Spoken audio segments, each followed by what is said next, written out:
Hey everybody, welcome to another week. This week we're going to get a little bit deeper into some things that we can do with graphic things, not necessarily like recorded video, but going to do a little bit more of advanced setup as far as moving things around and keyframing them. We're going to work with a few more layers and we're going to try some blending mode stuff. So I'm really excited. I think this is going to be really good. So let's dig in. Okay, so this time I'm going to use these worldview uh, types that are not circular. I'm just going to go with the straight up ones. Uh, and I'm going to have you guys recreate what I did with the second, I think it was the second promotion thing that we did, but we need to isolate all the layers again. So I'm just going to make sure, for the sake of repeating myself. Actually, you know what? I'm going to try something a little different this time because I actually didn't use this texture, I don't think, for the final project. I actually used a different texture that I bought, and I'm going to give to you for you guys to use on this particular project. So I'm going to get rid of the texture, and I'm going to make sure that I've got, okay, so we got the world, that's layer 8. Okay. Inside layer 7. So we got a double grouped thing. Okay. And then layer 2, I'm guessing, is all the worldview ones. So that's that one, and that's okay. Okay, so layer 4 gets rid of the background. File, export, quick export is PNG. And let's go to the project 7 folder. Make sure we've got this set up.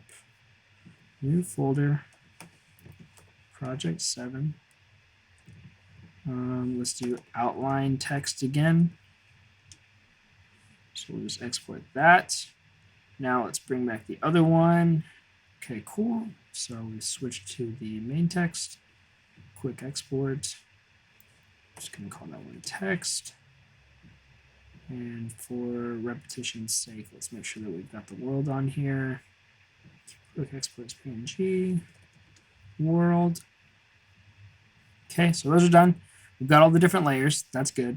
But now we actually need the textures that I used before. I have this whole thing. It's from a place called Black Market. It's actually spelled BLK Market, and they've got all kinds of like grungy, different types of. I think the paper is not actually one that I got from them. Some of them I've just collected. They have all kinds of really cool stuff that I use sometimes for like our church media. They have these like shiny foily things, and like they kind of look like light hits sometimes. It depends on how you layer them. So what I'm going to do is I'm just going to go through some of the different scratch textures that they have. I want something with a lot of texture, so I'm going to bring that in. I don't know if you know this, but on Finder, if you hold Command and you click onto something, or like you open something else, you can create a second window. So I'm going to go into Dropbox and open this second window, and I'm going to go back to the folder where I've put all my assets for this project. And now I'm just going to take this one that I like, I'm going to copy it, and I'm going to paste it in here. And I'm going to find one more because I want there to be kind of an overlapping like thing going on. So I'm going to use 2, and I'm going to show you what I'm going to do with that later. And I might do something a little simpler, but not terribly simpler. Maybe something with more of these like smoky textures rather than a whole bunch of lines. I like that. That's cool. 28. Okay, so we got what? 23 and 28, 22 and 28. Okay, I like it. Okay, so now we're in project 7. Let's import the media. Let's go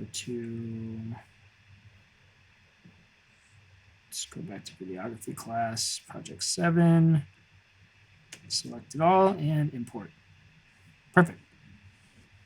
One of the great things about these textures is that they're like 4K resolution, so I can actually like make them pretty big without having to worry about too much. Let's make a new project. Actually, here's something that I do want to show you, because if you're going to make a graphic, I would prefer that you make it in portrait. So that would be 4x5, 5 being the length and 4 being the width.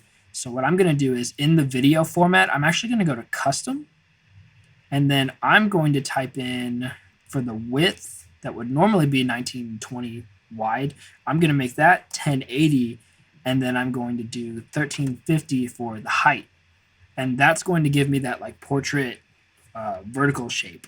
So now I'm going to hit OK. So now we've got like what the largest picture Instagram supports. We've got that format or that aspect ratio ready now. And so if we go into our timeline, Option W, give ourselves that little boost in space instead of having to build everything off the timeline. So let's do. Okay, so check this out. We're in our timeline, right? And we've got the scratch thing. It's naturally square, so we're going to have to make it bigger. All I'm going to do is I'm going to go over to the scale and I'm going to pull it up like that. But if we're going to move it up or down in any direction, look at how it like comes off. It just kind of like falls off on the top and bottom. We're going to have to make it a lot bigger. So we're going to have to go, yeah, we can mess with that. We can go a pretty good distance up and down. So if I'm going to go up, I want it to start where it's just touching the bottom, so I have the most headroom to deal with. And then when I bring this other one over top, let's get the full.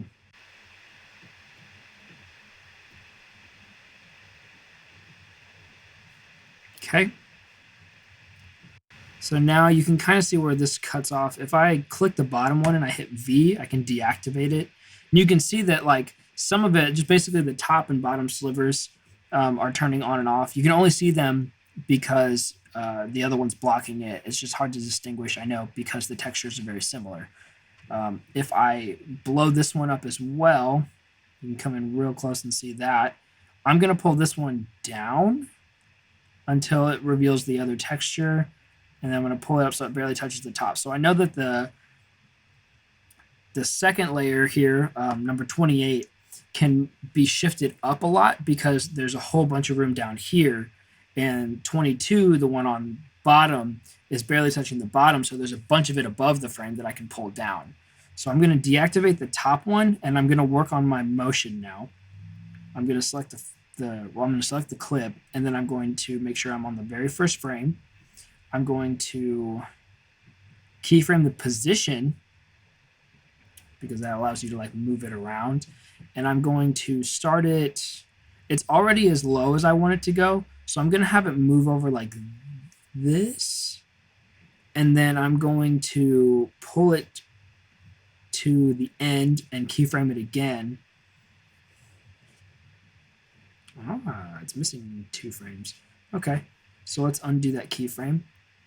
Pull it out to the full. Oh, we went over 10 seconds. Okay, so let's cut it off. Hey. No. We're going to cut on this frame. Now look at that. You can actually see what frame you're selecting. So you want to make sure that when you're cutting things that you're on the right frame that you want to cut. So boom, and it should cut down here. Yep, got it.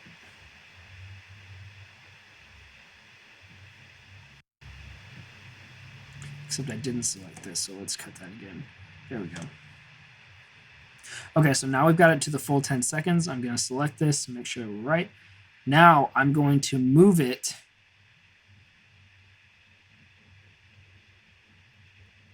this way, I guess.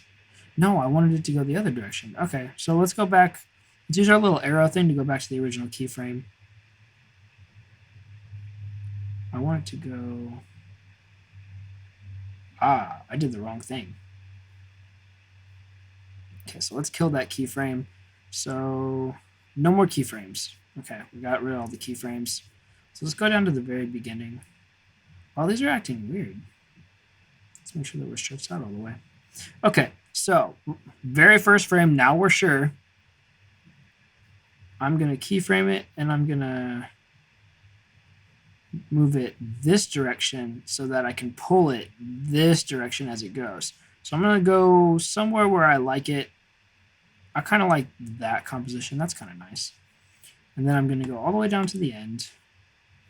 And I want it to go diagonally. So I'm going to have it go across this direction for you to my right and up. So I'm going to choose this last frame. I'm going to keyframe it, and then I'm going to put it where I want it to be. And then I'm going to move it up. So let's just see what that looks like. This is where, you know, sometimes it can be kind of hard to figure out if you like what you're doing or not. That might be like way too fast, but it's kind of hard to tell until we get the other texture moving. So let's activate the other texture. Let's keyframe the motion. And let's move it over this way where we want it to be, I think. No, I don't like that little scribble. I think I'm going to keep it right here. But then by the end of it,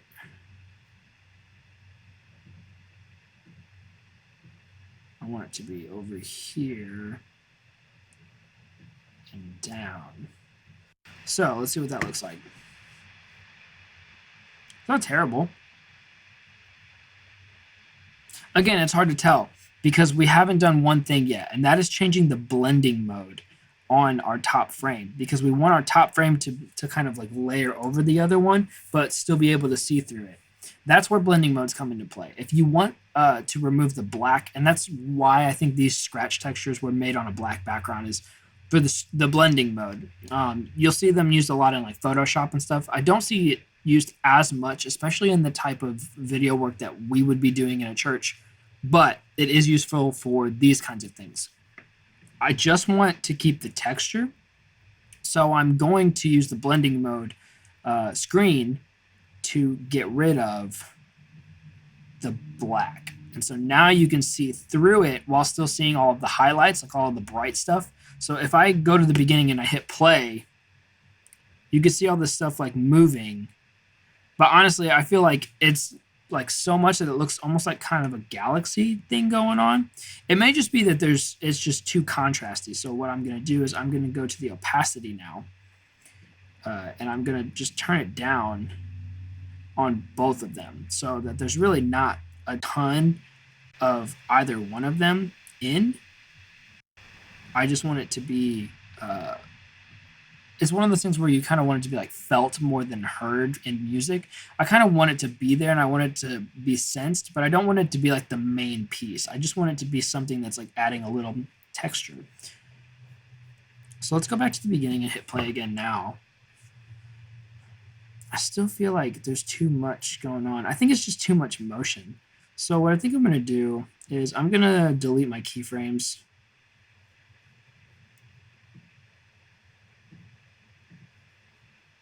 On both of these. And I'm just going to center them again. And that's just bringing them back to 0, basically. With the X and Y position, I'm just going to bring them back to 0. So I think I'll keyframe them both at 0, instead of trying to be too picky about where they end up. And I'm just going to move them slightly on each of their keyframes.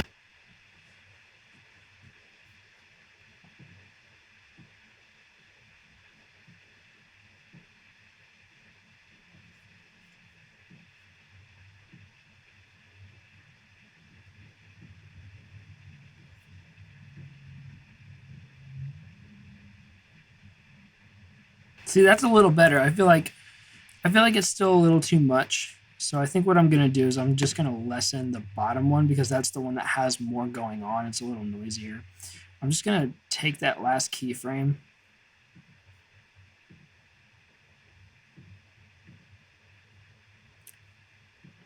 Oh, is this the one that was 0? Surely not.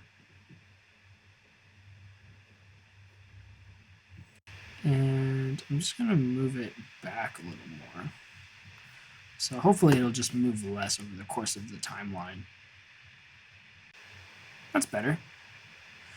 I'm not really wanting it to be anything extreme, but I am wanting to create this kind of like texture thing that's happening. And then really all I'm doing is I'm having one move up and to the left and the other one move like down and to the left. And I was having them like cross like this, and I feel like that was just creating this weird like science fiction galaxy look, especially with like the smoky one. Like I turn this back up, it's so smoky looking.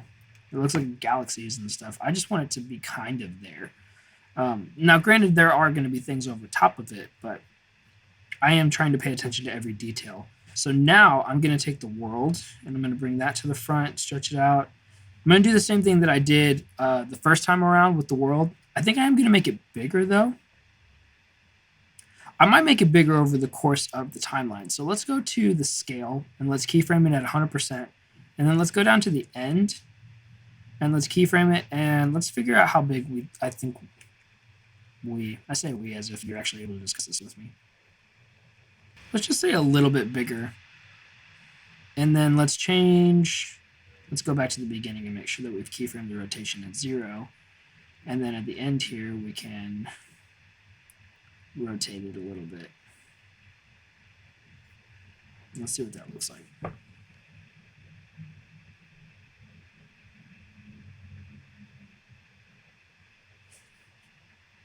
I feel like I'm seeing too much of the top like dusty layer. So I'm going to turn the opacity on that down so it's less visible.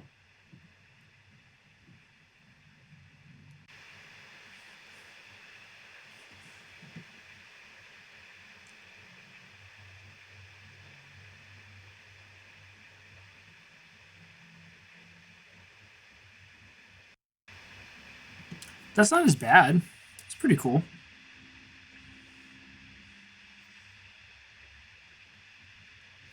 Okay, so now I'm going to do what I did last time, and I'm going to make the outline text big and kind of shrink back, and then I'm going to make the regular text a little smaller and grow out like the world is. So all I'm going to do is click the outline text, keyframe the scale, bring it up like a little bit. That's way too much. So like 15%, and then down here,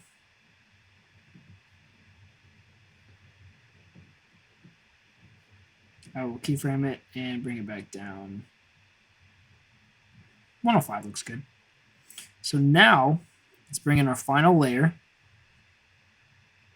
Let's grab the regular text. Make this smaller. There we go. This is another reason that I really appreciate like good labeling, because I don't want to deal with this sometimes, especially when they're like really big and just get to be too much. Okay, so I want this to start out looking right, and I feel like it's not quite centered. That looks good. 1 pixel made a big difference. Okay, so let's go down here and do our little keyframing, bring it to the end. And how big do we want this to get?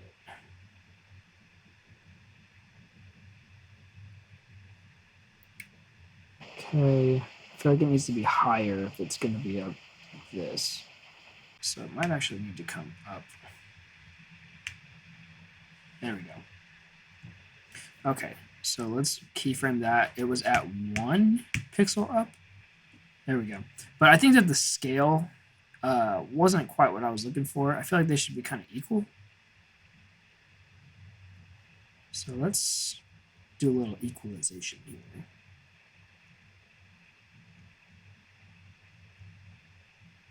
That's more fair. Okay, so let's see this.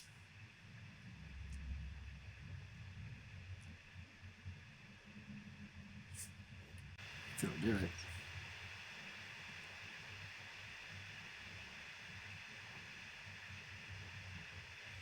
All right, cool. Well, my screen recording is not doing very well because I think my computer is just having a hard time recording all of this and doing all of this in Final Cut at the same time. So I'm going to export this and I'll just post what it looks like in the group. But basically, this is what I'm looking for from you. I'm going to give you all these assets, and I want you to make your bottom and your top scratch layers move however you want. I'll critique you on whether I think your motions are good or not, and then I want you to mess with the opacity.